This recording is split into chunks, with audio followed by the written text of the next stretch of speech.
Hello guys, in this tutorial you will learn how you can unhide rulers in the Bluebeam Revu PDF document reader. So let us guide you through this. So head over to the Bluebeam Revu application. And for me at least, the default view was without these rulers, guys. So you will need to activate them or enable them if you want to see them.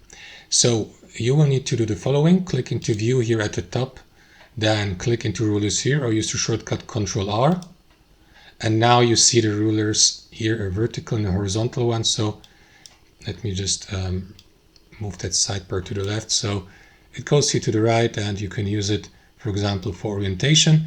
And also what you want to do, guys, is, for example, if you use the pen tool here at the bottom, left click into your document, hold the left mouse, you will see that the ruler will move accordingly, right? So also indicating where your cursor is by these orange lines here. So for orientation, so that's how it works. Thanks for watching and I'll see you next time.